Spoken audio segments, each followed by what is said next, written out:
प्रभु यीशु मसीह के सामर्थी नाम में हम मांगते हैं। एक बार जोर से तारीफ करो खुदाबंद की आज के दिन के लिए। अगर आप यीशु मसीह की लाइफ की ओर ध्यान दें तो परमेश्वर को छूना आसान नहीं था। जब 12 साल के लहू बहने वाली औरत ने परमेश्वर को छुआ तो बाइबल कहती है भीड़ को चीरना पड़ा एक ऐसी औरत को जिसके लिए एक कदम भी चलना मुश्किल था।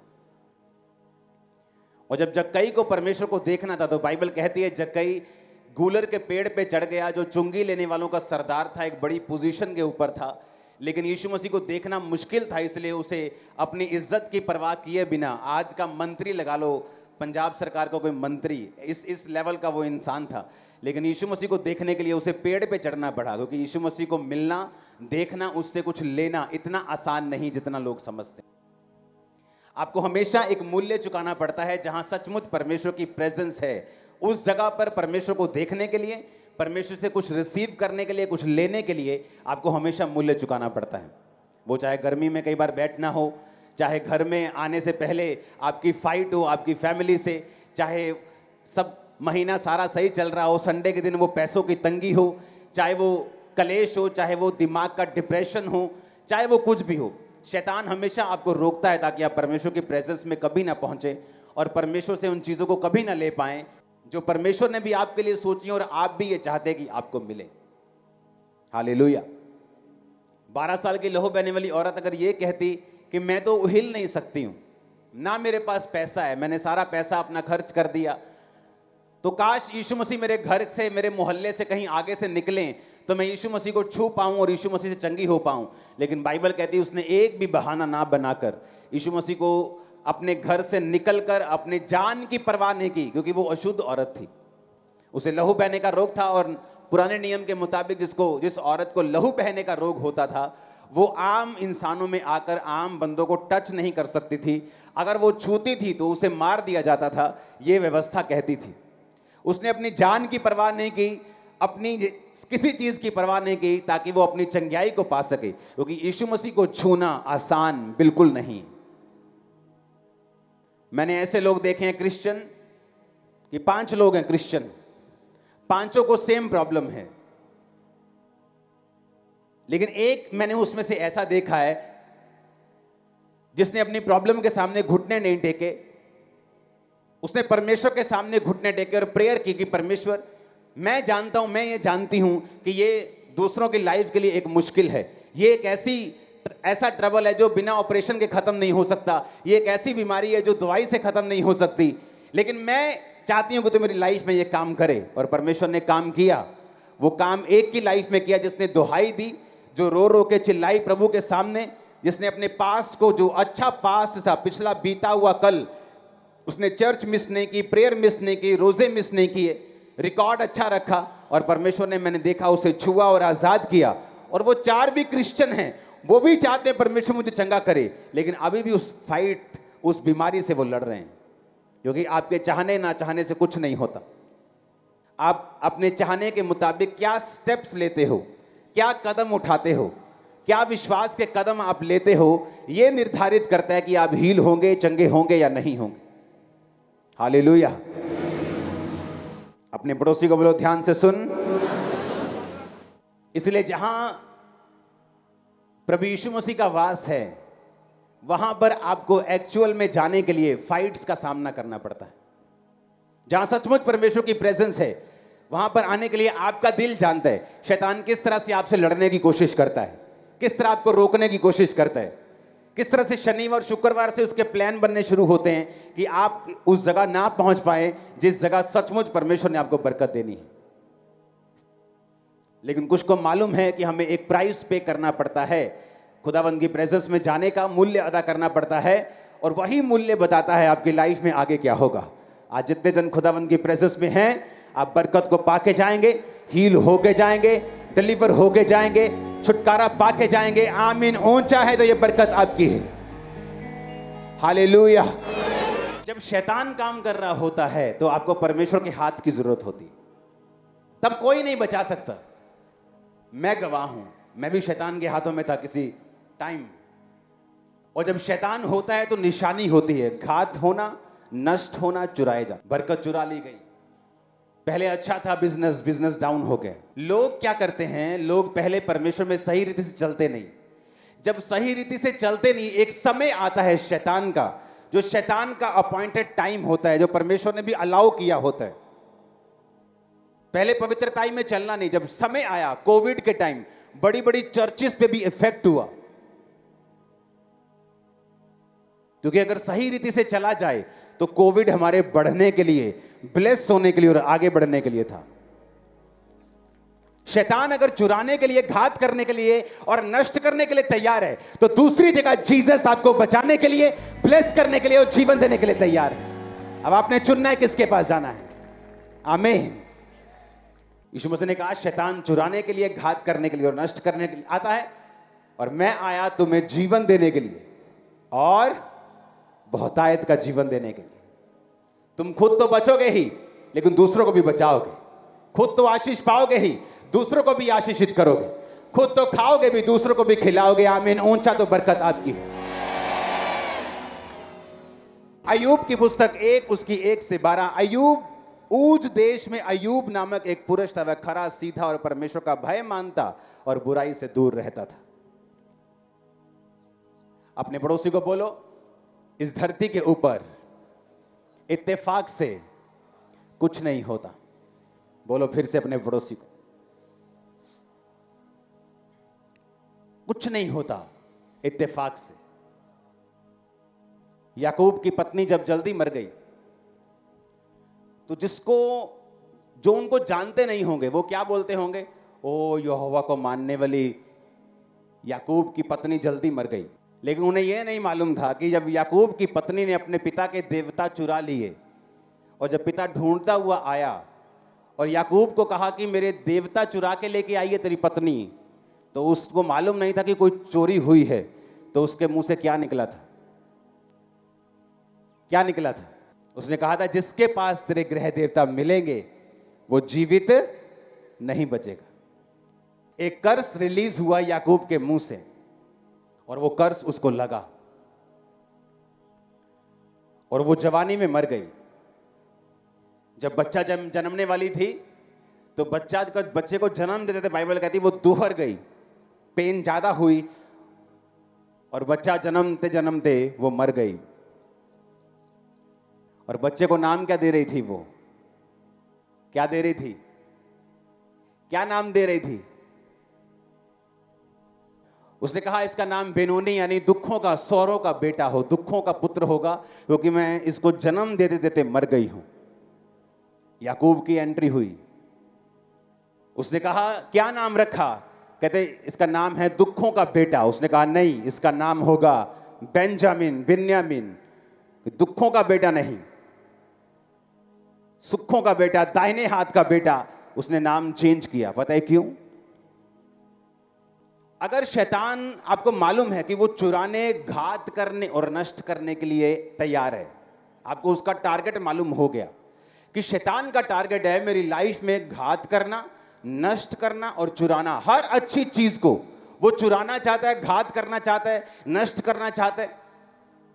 और उसके पास चुराने का कोई भी तरीका नहीं है जब तक वो आपको बाइबल के खिलाफ ना चलाए। जब तक आप बाइबल के बीच से चलेंगे, शैतान ना तो चुरा सकता है, ना घात कर सकता है, ना नष्ट कर सकता है।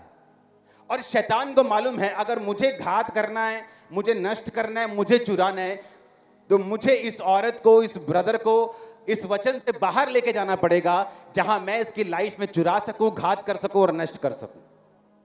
मूसा नाम किसने दिया था? फिरौन की बेटी ने, हां या ना? मूसे का नाम का मतलब था जल से निकाला हुआ।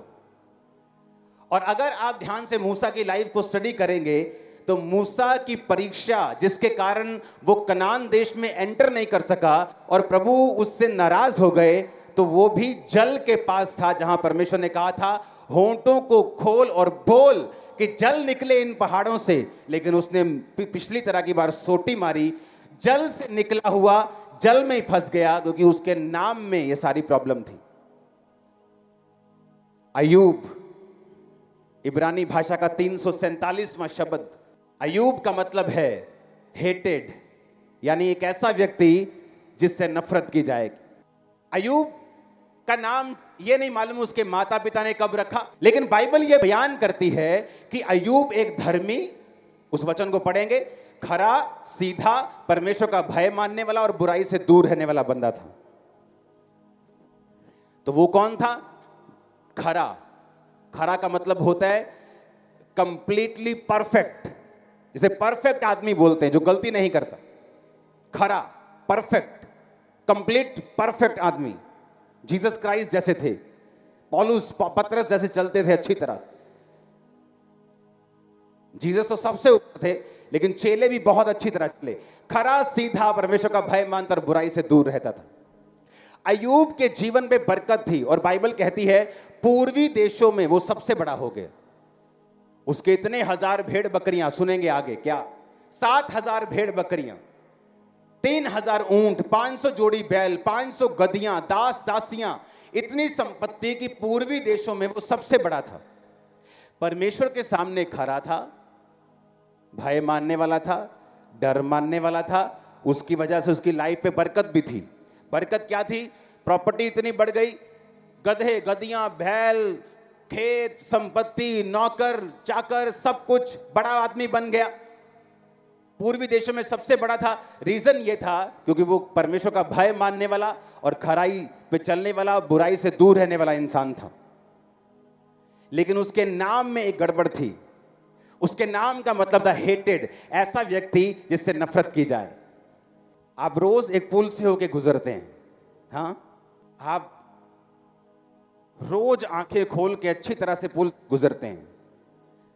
आप बहुत अच्छे हैं, अभी अभी आप 100 लड़कियों की शादी करवा के आए, आप बड़ा दान पुण्य करके आए, 6 घंटे प्रेयर करके आए। एक दिन आप पुल पे आपने आंखें बंद कर ली, क्या चलेगा काम? चाहे आप अच्छे हैं, लेकिन उन आंखों को बंद करने का खमियाजा उस दिन आपको भुगतना पड़ेगा। अय्यूब के साथ भी ऐसा ही हुआ। अय्यूब को यह बात मालूम थी कि नाम का एक बड़ा महत्व होता है। आपका नाम आपकी डेस्टिनी को दर्शाता है। आपका नाम के साथ आपकी बरकत जुड़ी हुई है। बहुत से लोग जब मसीह में आते हैं उनका नाम चेंज कर दिया जाता है, इसलिए नहीं कि उनका धर्म चेंज करना चाहते हो। अगर आपका नाम मसीह में आने से पहले आशीष है तो आपका नाम चेंज करने की जरूरत नहीं। आपका नेम अभिषेक है, आपका नाम चेंज करने की जरूरत नहीं। आपका नेम आशा है, आपका नाम चेंज करने की जरूरत नहीं। नम्रता है, आपका नाम चेंज करने की जरूरत नहीं। लेकिन अगर आपका नाम कुछ ऐसा है जो परमेश्वर और बाइबल से मेल नहीं खाता, तो आपको अपना नाम बदलना होगा, क्योंकि आपके नाम के साथ बरकतें और कर्ज दोनों जुड़े हुए हैं। अब अय्यूब की लाइफ में वो सब कुछ था जो जिसके कारण परमेश्वर का भय वो मानता था, खरा था, उसके कारण बरकत भी उसकी लाइफ पे थी। लेकिन उसके नाम का मतलब था हेटेड, एक ऐसा व्यक्ति जिससे नफरत की जाए। और वो नफरत उसने काटी अपने दोस्तों से, अपने समाज से, जब उसकी लाइफ के ऊपर परीक्षा आई। अय्यूब ने एक वचन में लिखा है, मैं जिन चीजों से डरता था वो मुझ पे आ पड़ी, जिनसे मैं भय खाता था वो मेरा हिस्सा बन गए। अपने हाथों को उठा के बोलो, मैं आंखें खोलकर चलूंगा। ऊंची आवाज में मांगो, फिर से मांगो, 7 बार बोलो।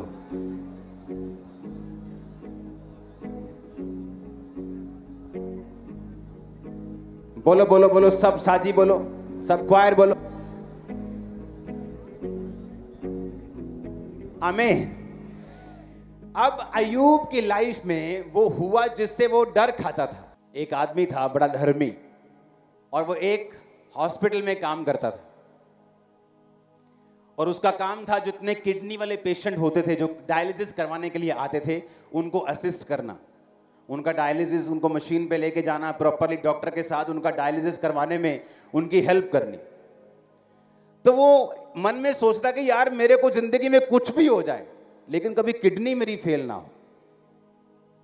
वो पेशेंट्स को देखता होगा, पेशेंट दिक्कत में होते हैं, कितना उनको दर्द होता है, कितना डिस्कंफर्ट, कितना टाइम उनका वेस्ट होता है। तो वो मन में बोलता था कि मुझे कुछ भी हो जाए लाइफ में, लेकिन किडनी का रोग प्रभु मुझे कभी ना दे, किडनी मुझे नहीं, किडनी रोग ना हो कभी भी। डरता था मन में। कुछ साल बाद उसकी तबीयत खराब हुई, जब चेक करवाने के लिए गया तो उसकी किडनी दोनों फेल हो गई। क्रिश्चियन, आप जिस चीज से डरते हैं उस पे आज इतनी बड़ी जूती मारो कि डर सारा खत्म हो जाए। जिस चीज से आप डरे शैतान को मालूम है। कुत्ते के अंदर एक नस होती है जिससे वो डर का हार्मोन सूंघ लेता है। जब एक आदमी डरता है तो कुत्ते को मालूम होता है ये बंदा डर रहा है, और डरने वाले लोगों के ऊपर उसका रिएक्शन भी अलग होता है। शैतान को मालूम है आपका डर क्या है। मैं ये गलतियां बता रहा हूं, कुछ भी अयूब की लाइफ में ऐसे नहीं हुआ आसमान में या इत्तेफाक से। उसके कुछ गलतियां, उसके कुछ अनजाने में किए हुए कार्य जो उसको भुगतने पड़े। बरकत थी क्योंकि वो खरा और भय मानने वाला था, लेकिन हेटेड भी हुआ, नफरत भी हुई लोगों को उससे, क्योंकि उसका नाम उस नफरत को अपनी तरफ खींच रहा था। कितने मेरी बात को समझ रहे हैं? परमेश्वर ने यह नहीं देखा कि अयूब बहुत खरा है, बुराई से दूर रहने वाला है, लेकिन उसका नाम जो था वो नफरत को खींच रहा था अपनी तरफ। और उसकी पत्नी ने, उसके बच्चों ने, बच्चे तो मर गए, उसकी पत्नी, उसके दोस्त, उसके समाज ने उससे नफरत की कुछ समय तक। क्योंकि परमेश्वर जो है वो तोलने वाला परमेश्वर है, उसका तराजू बिल्कुल बैलेंस करने वाला है। बाइबल कहती है लिया की संतान हुई और राहेल बांझ रही, क्योंकि लिया को प्यार नहीं मिला और राहेल अपने पति के से प्यार पाती थी, लेकिन उसकी गर्भ बंद रही और लिया के गर्भ खुली, क्योंकि परमेश्वर ने बैलेंस कर दिया। इसहाक की मां मर गई तो परमेश्वर ने उसे रिबिका उसकी पत्नी के रूप में दी और उसको शांति दी। एक चीज ले ली और दूसरी देकर उसकी लाइफ को क्या कर दिया? बैलेंस कर दिया, क्योंकि वो बैलेंस करने वाला परमेश्वर है। अगर दाऊद ने 66 लड़ाइयां लड़ी और जीती, लेकिन उसने किसी के पति को मरवा दिया और उसकी पत्नी अपनी कर ली, उसके अपने घर में तलवार चली और अपने 2 बेटे उसके मारे गए। बैलेंस। इसलिए मैंने कहा आपको ऐसे धर्मी बनना होगा जो बिना गलती के अपनी लाइफ में आगे बढ़ता रहे और अपनी लाइफ के चारों तरफ अपनी आंखों को खोल कर चले, ताकि किसी भी तरफ से शैतान आपकी लाइफ में एंट्री ना कर सके। उसको लीगल ग्राउंड चाहिए। अगर आपका नाम श्राप है तो शैतान के पास लीगल ग्राउंड है, उसके पास अथॉरिटी है आपकी लाइफ में एंटर करने की, कुछ समय तक फिर आपको सताने की, क्योंकि आपके नाम में ही श्राप जुड़ा हुआ है। Hallelujah, hallelujah. कितने समझ रहे हैं? इब्रानी भाषा में अय्यूब हेटेड, परसिक्यूटेड, परसिक्यूट भी हुआ। पत्नी ने बोला मरता है तो मर जा, परमेश्वर की निंदा कर। दोस्तों से परसिक्यूट हुआ कि तूने कुछ ना कुछ जरूर किया होगा कि खुदा ने तुझे सजा दी है, लेकिन उस टाइम दोस्त भी गलत है। परमेश्वर ने उसे किसी पाप की सजा नहीं दी थी, लेकिन ये सारा कुछ एक मिक्सचर था। अय्यूब कहता जिस डरावनी बात से मैं डरता था वो मुझ पे आ पड़ी। इतनी प्रॉपर्टी इकट्ठी कर लो, बाद में रोज सुबह हाय मेरे प्रॉपर्टी, हाय देखी सवेरे और कब्जा तो नहीं कर ले कहने और जाई होते काका। डर, यही डर एक दिन मार देगा। इसलिए जीसस क्राइस्ट ने कहा बी केयरफुल फॉर नथिंग। कहता किसी भी चीज की परवाह मत करो, किसी भी चीज, किसी भी चीज की परवाह मत करो। हालेलुया। किसी भी चीज की परवाह मत करो, वो कहता है। एक औरत को मैं जानता हूं जो मेरे साथ सेवा करती थी, बोलती थी 2 बच्चे थे उसके, बोलती थी अपने बेटे के लिए इनू मैं सेवा च पाना, और बेटी के लिए बोलती थी ना ना इनू नहीं पाना सेवा च, ਇਹਦਾ ਵਿਆਹ करना। बेटा मतलब बोल दो कि नील बटा सन्नाटा होके भी कामयाब हो गया, और बेटी खूबसूरत इतने की मतलब वर्ल्ड क्या होता है, मिस वर्ल्ड जीत जाए, फिर भी डाइवोर्स के बाद डाइवोर्स होते रहे। खुदा से तुम बोल रहे हो कि नहीं सेवा नहीं करनी, परमेश्वर बोलता ना कर, तू नहीं करेगी तो कोई और करेगा। क्योंकि सेवा करने से जिसको बरकत मिलती है वो तुम ही हो। सेवा तुम्हारे फायदे के लिए। आप शैतान देखता है किस चीज को आप छुपाते हो परमेश्वर के। आप पैसे को छुपाते हो। मैं आपको दावा करता हूं वो व्यक्ति जो खुल के कभी परमेश्वर में बोता नहीं, वो एक रियल क्रिश्चियन नहीं है। कंजूस है तो रियल क्रिश्चियन नहीं। मैं दावा करता हूं परमेश्वर से प्यार करते हो और अपने बच्चों को छुपा के रखते हो, तुम रियल क्रिश्चियन नहीं हो। प्रभु से प्यार करते हो, अपनी सेहत की परवाह करते हो, तुम रियल क्रिश्चियन नहीं हो। तुम प्रभु से प्यार करते हो और अपने रिश्तेदारों की परवाह करते हो, तुम अभी रियल क्रिश्चियन नहीं हो।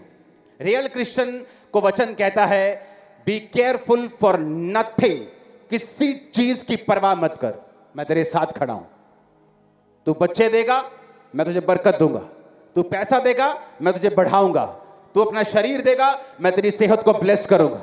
मैं तुझे लंबी जिंदगी दूंगा। हालेलुया। क्योंकि शैतान को मालूम है जो कुछ आप प्रभु को देंगे वो उसे बरकत के साथ बढ़ा के, ब्लेस करके, सुरक्षित करके, लहू में छुपा के तुम्हें वापस करेगा। उसे मालूम है। इसलिए वो चाहता है कि आप ये बोलें कि हाँ ये चीजें तो खुदा को मैं दे दूंगा लेकिन ये चीजें नहीं दूंगा। ये तो मैं परमेश्वर के लिए कर दूंगा लेकिन ये नहीं करूंगा। Hallelujah, hallelujah. अगर परमेश्वर ने कोई वचन आपको दिया है वो आपकी बरकत के लिए है। अगर वो आपको बोने के लिए कहता है, सेवा के लिए कहता है, कुछ काम करने के लिए कहता है, तो उसका रीजन है उसके पीछे। बिना रीजन के वो आपको कुछ नहीं कहता करने के लिए। उसका रीजन आप ही की बरकत है, आप ही को बढ़ाना है। आमीन। अय्यूब नाम का ही मतलब था हेटेड, परसिक्यूटेड। तो एक दिन उस नाम ने उसका पीछा जरूर किया। मूसा का नाम था जल से निकालने वाला। उसी जल की परीक्षा में फिर से वो फिसल गया। परमेश्वर ने एक आपके लिए स्टैंडर्ड ठहराया है बाइबल के वचन में से। उस स्टैंडर्ड को पूरा आप लोगों ने करना है। अगर आप नहीं करते उसका असर भी आप पे है, अगर आप करते हो उसकी ब्लेसिंग भी आप लोगों पर है। आमीन। कितने समझ रहे आज के वचन को। इसलिए याकूब ने कहा ये दुखों का बेटा नहीं होगा, इसका नाम बेंजामिन होगा, दाहिने हाथ का बेटा होगा। क्योंकि जब भी उसको बुलाया जाता बेनोनी, उसको याद आता कि मैं अपनी मां की मौत का कारण हूं। मैं जब पैदा हुआ था मां मर गई। वो चीज हमेशा उसकी लाइफ में उसका पीछा करती। और याकूब एक आत्मिक इंसान था, उसको नाम का महत्व मालूम था कि एक बार नाम गलत पड़ गया तो सब फिनिश हो गया। हालेलुया। अपने पड़ोसी को बोलो आत्मिक बन। फिर से बोलो अपने पड़ोसी को, फिर से बोलो अपने पड़ोसी को, 7 बार बोलो आत्मिक बन, इसमें तेरा फायदा है। हालेलुया। बोलो बोलो 7 बार आत्मिक बन, इसमें तेरा फायदा है। आमीन, आमीन। आप समझ रहे कि नहीं? इस संसार में कुछ भी इत्तेफाक के साथ नहीं होता। शैतान आपको घात करने, चुराने और नष्ट करना चाहता है। परमेश्वर आपको जीवन देना चाहते हैं और बहुतायत का जीवन देना चाहते हैं। शैतान को एंटर करने के लिए लीगल ग्राउंड चाहिए, जहां आप बाइबल के खिलाफ हैं, जहां आप अनआज्ञाकारिता में हैं या अज्ञानता में हैं, और परमेश्वर को वही नॉलेज आपको देनी है ताकि उस नॉलेज के जरिए से परमेश्वर आपकी लाइफ में काम कर सके। आज के बाद आप अपने बच्चों के नाम ऐसे रखेंगे जैसा आप उनको देखना चाहते हैं। आमीन। आपका नाम भी अगर उल्टा सीधा है तो उसे चेंज करेंगे ताकि वो बरकत आपकी लाइफ के ऊपर रहे। आमीन। आप वो करेंगे जो बाइबल कहती है, क्योंकि शैतान नहीं देखता और परमेश्वर भी नहीं देखता कि ये बहुत धर्मी है। अगर इसने 1-2 वचन तोड़ दिए तो कोई बात नहीं, आप 2 वचन तोड़ेंगे, उसका वो असर भी आपकी लाइफ में होगा। आपने दूसरे माने हैं, उसका आशीष भी आपकी लाइफ में होगी। इसलिए उसने कहा आत्मा से शरीर की क्रियाओं को मारोगे तो जीवित रहोगे। बोलो अपने पड़ोसी को, जीवित रहना है तो आत्मा से शरीर के कामों को खत्म करना है। जादू को, टोने को, व्यभिचार को, चोरी को, निंदा को, चुगली को, क्रोध को, विरोध को। आमीन, आमीन। ऊंची आवाज में पड़ोसी को बोलो कुछ भी इत्तेफाक से नहीं होता। फिर से बोलो पड़ोसी को, कुछ भी इत्तेफाक से नहीं होता। आमीन। अपने हाथों को उठाओ। हमारे YouTube चैनल को सब्सक्राइब करें ताकि आप परमेश्वर के गहरे भेदों को जान सकें कि कैसे आप परमेश्वर में बढ़ सकते हैं, कैसे आप दुष्ट आत्माओं से, नशों से, बीमारियों से और वंशों के श्रापों से आजाद हो सकते हैं।